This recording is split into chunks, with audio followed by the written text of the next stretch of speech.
Hello বন্ধুরা, welcome to চিরশিক্ষা institute. আজকে আমরা আলোচনা করব ইউনিভার্সিটি অফ ক্যালকাটা সেমিস্টার 3 যে চ্যাপ্টার অর্থাৎ সিলেবাসগুলো আমাদের রয়েছে চ্যাপ্টারগুলি, সেগুলোর থার্ড চ্যাপ্টারটা নিয়ে। এর আগে আমরা ডিএসএ নিয়ে ওভারভিউ আলোচনা করেছি এবং আমরা কম্পিউটার আর্কিটেকচার নিয়েও আলোচনা করেছি। আজকে আমাদের যে 3 নম্বর সাবজেক্টটা রয়েছে মোবাইল অ্যাপ ডেভেলপমেন্ট, সেটা নিয়ে আমরা আলোচনা করব। তো চলো আমরা সিলেবাসটা দেখে নিই। তো দেখো, এই হচ্ছে আমাদের সিলেবাস, যেটা হচ্ছে মোবাইল অ্যাপ্লিকেশন ডেভেলপমেন্ট, যেটা কিন্তু আমাদের ফিউচারের জন্য, আমাদের কর্পোরেট লাইফে কাজ পাওয়ার জন্য এবং নিজেও যদি তুমি কিছু শিখতে পারো বা প্রজেক্ট করতে পারো, তো তার জন্য এটা কিন্তু একটা খুবই ভালো একটা সাবজেক্ট, যেটা আমাদের ফিউচারে গিয়ে কিন্তু কাজে লাগবে। এবং এছাড়াও আমি যেটা বলেছিলাম এর আগে তোমাদেরকে, যে মোবাইল অ্যাপ্লিকেশনের জন্য আরও কিছু ল্যাঙ্গুয়েজ আছে।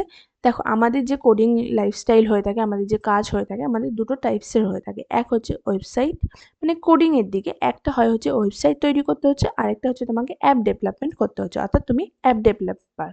আরেকটা হয় হচ্ছে তোমার ওয়েবসাইট ডেভেলপার। ঠিক আছে, এই দুটোই হয়ে থাকে। তো ওয়েবসাইট ডেভেলপারের মধ্যে তোমরা জানো যে মান চলছে এখন 3JS চলছে, এবং ওল্ডে যদি যাও তো তাহলে HTML, CSS, জাভাস্ক্রিপ্ট এবং লারাভেলে কাজকর্ম হতো এবং আজও হচ্ছে। বাট এখন নিউ টেকনোলজিগুলো সবই মার্নের মধ্যে দিয়ে চলছে। এবার মোবাইল অ্যাপের মধ্যে কি কি কোড আছে, এরকমভাবে তুমি ডার্টে কাজ করতে পারো, তুমি ফ্লাটারে কাজ করতে পারো, তুমি রিয়েক্ট নেটিভে কাজ করতে পারো। খুব স্বাভাবিকভাবে আমাদের যখন সিলেবাসের মধ্যে কিছু পড়ানো হয় তখন পুরোনোটাকে পড়ানো হয়, যাতে কি হয় আমরা ওল্ড সিলেবাসটাকে বুঝতে পারি, অর্থাৎ আগে কি করে কাজ করতে হতো সেটা আমরা বুঝতে পারি। কারণ আগে যে কনসেপ্টগুলো ছিল সেগুলো আমাদের অনেক ডেপথে গিয়ে থাকে। যত নিউ টেকনোলজি আবিষ্কার হচ্ছে তত কি আমাদের জিনিসগুলো অনেকটা ইজি হয়ে যাচ্ছে, প্রি বিল্ট চলে আসছে। তো যার জন্য কি নতুন টেকনোলজি তুমি কিন্তু খুব তাড়াতাড়ি ক্যাচ করতে পারবে এবং খুব ইজি হয়, যার জন্য আমাদেরকে কঠিনটা সবসময় কিন্তু শেখানো হয়। তো খুব স্বাভাবিকভাবেই ফ্ল্যাটার, ডার্ট এগুলো হচ্ছে খুব টাফ এবং ওল্ড আর কি কনসেপ্ট, এবং সেগুলোকে প্লে স্টোরে তোলাটাও একটা খুব টাফেস্ট কন্ডিশনের মধ্যে হয়ে থাকে।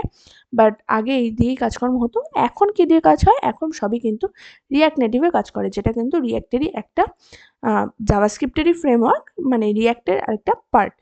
আমরা রিয়াক্ট যেটা ইউজ করি সেটা হচ্ছে আমরা ওয়েবসাইটের জন্য, আর রিয়াক্ট নেটিভ হচ্ছে আমরা অ্যাপ ডেভেলপমেন্টের জন্য কাজ করে থাকি। সেমভাবে টেলউইন্ড আমরা ওয়েবসাইটের জন্য ইউজ করে থাকি, নেটিভ উইন্ড আমরা মোবাইল অ্যাপ ডেভেলপমেন্টের জন্য করে থাকি। তো তোমাদের যে সিলেবাসটা রয়েছে সেটাতে যাই, ফ্লাটার। তো এটাও একটা ল্যাঙ্গুয়েজ যেটা আমাদের মোবাইল অ্যাপ, আমরা যে মোবাইল অ্যাপগুলো চালাই, ফেসবুক, হোয়াটসঅ্যাপ, যেগুলো আমরা ফোনের মধ্যে চালাই, সেই জিনিসগুলো আমাদেরকে এই ল্যাঙ্গুয়েজের মাধ্যমে বানাতে হয়। তো বুঝতেই পারছো, এটা থিওরির থেকে বেশি অনেকটাই তোমাদের শেখার আছে হাতে ধরে। তো কি হয়, খুব স্বাভাবিকভাবে প্রথম আমাদের যেটা রয়েছে, তোমাকে এই যে ল্যাঙ্গুয়েজটা সেটা কিভাবে কাজ করে, এটা কিন্তু একটা ওয়েবসাইটের থেকে পুরোপুরি আলাদা। তোমরা এর আগে যা সি শিখে এসছো, তোমরা ডিএসএস তো সি এর মধ্যেই পড়ে গেল, এছাড়াও HTML, CSS তোমরা শিখেছো, তার থেকে কিন্তু এই ফ্লাটারে বা মোবাইল অ্যাপের কনসেপ্ট কিন্তু আলাদা, সেটা পুরোপুরি আলাদা ধরনের হয়ে থাকে। তো সেই ল্যাঙ্গুয়েজটা সম্পর্কে বুঝতে হবে, সেই ল্যাঙ্গুয়েজটা কেন অবসলিউট হয়েছে, সেইটা ভালো খারাপ সব কিছু তোমাদেরকে বুঝতে হবে। এসডিকে কি বুঝতে হবে, আমি তোমাদেরকে বলি। এসডিকে হচ্ছে আমরা যে দেখবে আমাদের এপিকে ফাইল ডাউনলোড করতে হয় ফোনের মধ্যে, যেটা খুব রিস্ক হয়ে থাকে, কারণ এপিকে ফাইলটা আমরা কিন্তু কোনো না কোনো ব্রাউজার থেকে ডাউনলোড করছি, যেটা কিন্তু রিস্ক, সেখানে ভাইরাস থাকতে পারে, কারণ সেখানে আমাদের কোনো অথেন্টিকেশন চেকিং হচ্ছে না, সেটা ভাইরাস চেকিং হচ্ছে না। বাট কোনো কোড যখন প্লে স্টোরে উঠছে, তো প্লে স্টোর অটোমেটিক সেটাকে একটা চেকিং করে। বর্তমানে তো গুগল প্লে স্টোরকে কিনে নিয়েছে, খুব স্বাভাবিকভাবেই সেখানে একটা ভালো মতো চেকিং হয়, এবং তার ফলে কি আমরা কোনো প্লে স্টোর থেকে কোনো অ্যাপকে নামাচ্ছি মানে সেটা কিন্তু সিকিওর হয়ে থাকে, প্রায় 90% সেটা সিকিওর। বাট আমরা কোনো এপিকে ফাইল ডাউনলোড করছি মানে সেটা কিন্তু একদমই সিকিওর নয়। তো সেরকমই এসডিকে হচ্ছে আমাদের ফোনের জন্য যে প্যাকেজগুলো আমরা ইনস্টল করি, সেটা হচ্ছে এসডিকে প্যাকেজ হয়ে থাকে। এবং এছাড়াও অ্যান্ড্রয়েড এমুলেটর কি, আমরা যে কোডটা করবো আমরা তো সেটাকে ল্যাপটপে দেখতে পারবো না, আমরা দুটো প্রসেসে দেখতে পারি। আইদার এক্সপোগোর মাধ্যমে আমরা ফোনে দেখতে পারি, নিজস্ব ফোনে, আর একটা হচ্ছে তুমি যদি ল্যাপটপের মধ্যে দেখতে চাও তাহলে তোমাকে অ্যান্ড্রয়েড এমুলেটর নামাতে হবে, যেখানে তুমি দেখতে পারবে। তো আর আমরা ফ্লেটারের যে কোডগুলো করে থাকি সেগুলো আমরা ভিএস করে যেরকম করতে পারি, সেমভাবে কিন্তু আমরা বেশিরভাগ করে থাকি অ্যান্ড্রয়েড স্টুডিও, কারণ অ্যান্ড্রয়েড স্টুডিও শুধুমাত্র এই অ্যান্ড্রয়েড ডেভেলপমেন্টের জন্যই তৈরি করা হয়েছে, যার ফলে কি অনেক কিছু প্রিবিল্ড হয়ে যায় এবং অনেক ইজি হয়ে যায়। খুব স্বাভাবিকভাবেই সেটা তোমাদের সিস্টেমে সেট আপ করতে হচ্ছে অ্যান্ড্রয়েড স্টুডিও থাকে, এবং তোমরা যেই মাধ্যমে দেখতে চাইছো সেটা অ্যান্ড্রয়েড এমুলেটর বা তোমাদের ফোনে এক্সপোগোর মাধ্যমে সেখানে কিন্তু সেট আপ করতে হচ্ছে। নেক্সট, একদম ফার্স্টেই একটা কিছু অ্যাপের সেট আপ তোমাদের রয়েছে সিলেবাসের অনুসারে। আমি যদি নর্মালি বলি, তো তাহলে একদম আমাদের ফোন যখন আমরা কোনো অ্যাপ খুলি, তো একটা জাস্ট স্টার্টিংয়ে একটুখানি লোড নেয়, যেটাকে আমাদের অ্যাপের ভাষায় বলা হয়েছিল স্প্ল্যাশ স্ক্রিন। তো ওটা মোটামুটি 2-3 সেকেন্ড মতো সময় নেয়। দেন আমাদের কি আসে, দেন আমাদের রেজিস্টার পেজ আসে, অর্থাৎ লগইন পেজ আসে। যদি আমাদের লগইন করতে হয় তো লগইন করি আমরা, আদারওয়াইজ আমরা যদি নতুন অ্যাকাউন্ট থাকে তো তাহলে আমরা সেখান থেকে রেজিস্টার পেজে যাই এবং সেখান থেকে আমরা রেজিস্টার করি। আমরা যখন একবার রেজিস্টার করে নিই বা লগইন করে নিই তো আমাদের সেই আইডিটা যেটা আমাদের ডেটাবেসের সাথে কানেক্টেড থাকে সেটা স্টোর হয়ে যায় আমাদের লোকাল স্টোরেজে। তার ফলে কি হয়, পরের বার থেকে আমরা যখন সেই অ্যাপটা খুলি বারবার আমাদের লগইন পেজটা আসে না যদি না আমরা লগ আউট করি। তো কি হয়, স্প্ল্যাশ স্ক্রিন আসে এবং সরাসরি আমাদের সেখান থেকে, অর্থাৎ মেন পেজ যেটা একদম ফার্স্ট পেজ হয়ে থাকে, সেখানে আমাদের সেই পেজটা চলে যায়। তো এই যে সেটআপটা করা, এই সেটআপটা হচ্ছে আমাদের আর কি একদম ফার্স্ট চ্যাপ্টারের মধ্যে রয়েছে। আমরা চ্যাপ্টার ওয়াইজ না দেখে আমরা সিলেবাসটাকে শেখার জন্যই দেখবো বেশি করে, ঠিক আছে? তো খুব স্বাভাবিকভাবে আমরা কোনো কোড যখন সেটআপ করি প্রথমে আমরা হ্যালো ওয়ার্ল্ড প্রিন্ট করি এবং সেটার একটু কালার দিয়ে আর কি চেকিং করে নেবো যে তোমাদের প্যাকেজগুলো ঠিকঠাক ইনস্টল আছে কিনা, উইজেটগুলো সব কিছু ঠিকঠাক কানেক্টেড হয়েছে কিনা, সেই জিনিসগুলো আমাদেরকে চেকিং করতে হয়। উইজেট হচ্ছে ছোট ছোট ফাংশন যেগুলো আমাদের ফিচার বলতে পারো। কীরকম কী দেখতে হবে, বক্স কীরকম হবে, কীরকম স্টাইলিং হবে, লেখার ফরম্যাটিং, সেই জিনিসগুলো আমাদেরকে প্রথমেই থাকে। দেন আমাদের কি হচ্ছে, ডার্টটাকে আমাদের ফ্লাটারের মধ্যে ইম্পোর্ট করতে হচ্ছে। কিভাবে সেই করব, ডার্টটাকে আমরা ইম্পোর্ট করব, সেই প্যাকেজগুলোকে কি করে আমরা ইনস্টল করি।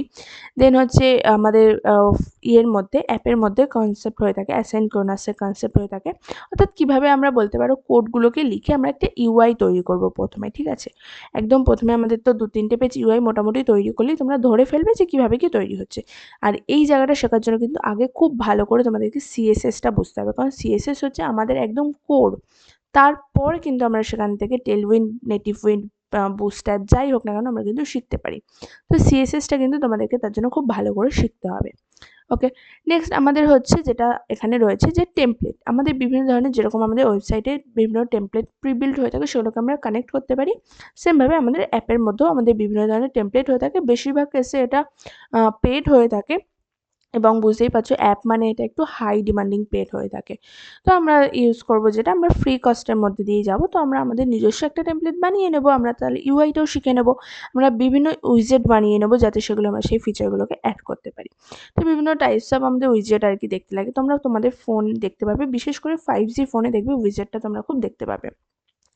তো সেই উইজেটগুলোকে কানেক্ট করা, কিভাবে কি করতে হয় কোডের মধ্যে, সেই জিনিসগুলো আমরা কিন্তু দেখবো। আর এই জায়গাটা হচ্ছে, এই অ্যাপ ডেভেলপমেন্টটা কিন্তু তোমাদের বেসিক্যালি ইউআই এর উপর দিয়েই যাচ্ছে, ঠিক আছে?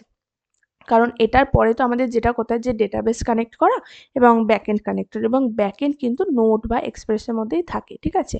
ওয়েবসাইটের ব্যাকএন্ড এবং অ্যাপের ব্যাকএন্ড আলাদা কিছু হয়ে থাকে না, একই হয়। হ্যাঁ, তা বলে লারাবেলে হতে পারে না কখনোই, ঠিক আছে? কারণ এগুলো হচ্ছে অনেকটা নিউ টেকনোলজি দিয়ে কাজকর্ম হয়।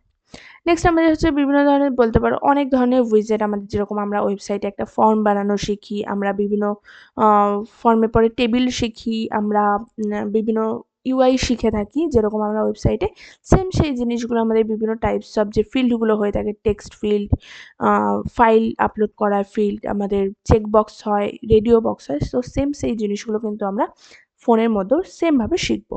এবং তারপরে আমাদের যেটা রয়েছে সেটা হচ্ছে বিভিন্ন টাইপস অফ অ্যানিমেশন, যেরকম তুমি চাইবে, অনেক সময় আমরা বাউন্সিং অ্যানিমেশন চাই, আমরা একটুখানি ধীরে ধীরে ধীরে জুম ইন হবে, একটু স্টার শেপের অ্যানিমেশন হবে। তো বিভিন্ন টাইপস অফ, অজস্র টাইপস অফ অ্যানিমেশন হয়। সব কিছুর জন্য কিন্তু তোমাদেরকে সিএসএসটা আগে ভালো করে জানতে হবে, তবে গিয়ে কিন্তু এগুলো খুব ভালো করে চিনতে পারবে। নেক্সট হচ্ছে নেভিগেশন। নেভিগেশন মানে হচ্ছে আমরা যখন কোনো পেজ থেকে অন্য কোনো পেজে যাই তখন সেটাকে বলা হচ্ছে হলো নেভিগেশন। সেই নেভিগেশনটা আমরা যদি কোডের মধ্যে ইম্পোর্ট না করি তাহলে আমরা একটা পেজ থেকে আরেকটা পেজে যেতে পারবো না অ্যাপের ক্ষেত্রে। তো সেই নেভিগেটর ইউজ করে এবং খুব স্বাভাবিকভাবে একটা পেজ থেকে তুমি আরেকটা পেজে যাচ্ছ, তুমি যদি কিছু অ্যানিমেশন দিতে চাও সবার প্রথমে সেই অ্যানিমেশনটা হবে। তারপরে আমাদের যে ফুটার কানেক্ট করতে হয় সেই ফুটারটা আমরা কানেক্ট করবো, একটা পেজেই কানেক্ট করবো এবং প্রত্যেকটা পেজে গিয়ে আমরা সেটাকে ইম্পোর্ট করব। আমরা ট্যাবগুলো কি করে করি, আমরা ফোনের একটা ইউআই মানে বুঝতেই পারছো যে ছোট্ট স্ক্রিনে আমাদের কিন্তু সবসময় ইউআইটাকে বানাতে হবে, যেটা কিন্তু সবসময় রেসপন্সিভ থাকবে ফোনের জন্য, এবং খুব স্বাভাবিকভাবেই সেটা কিন্তু আমাদের ল্যাপটপে চলবে না। ওকে, কারণ ফ্ল্যাটার কিন্তু ওয়েবসাইটের জন্য নয়।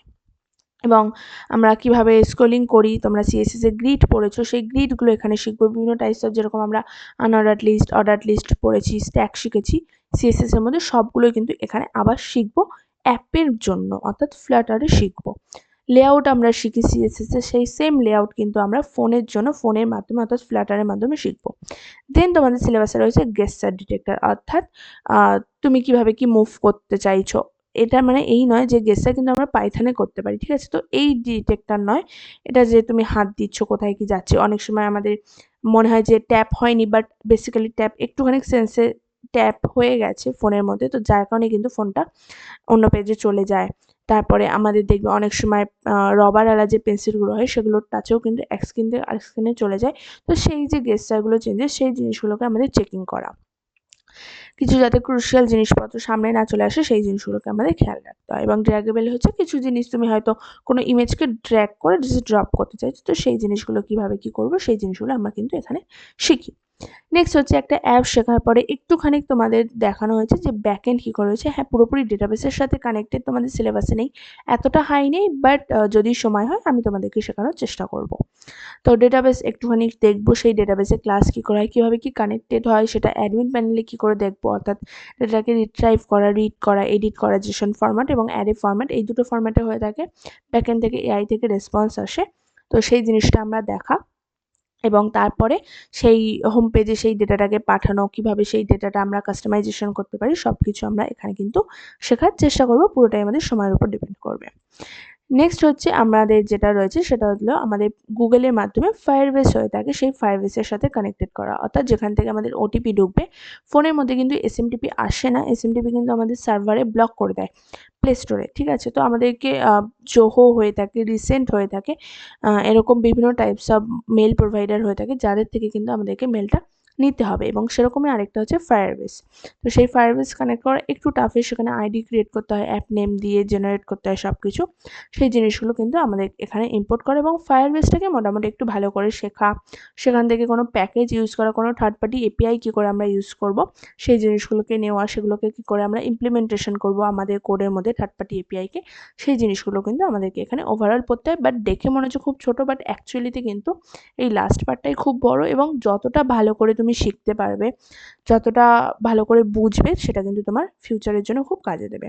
তো তোমাদের এখানে প্র্যাকটিক্যাল রয়েছে বিভিন্ন টাইপস অফ। তো মোটামুটি তুমি যদি একটা যে কোনো এর মধ্যে থেকে হোক বা যে কোনো একটা কনসেপ্টের যদি একটা অ্যাপ ফুল কমপ্লিট করো, তাহলে তুমি একদম বলতে পারো যে তোমার হাতটা একটুখানি হলেও পাকা হয়ে গেছে, এবং খুব স্বাভাবিকভাবেই তুমি তোমার সেটা সিভিতে মেনশন করতে পারো।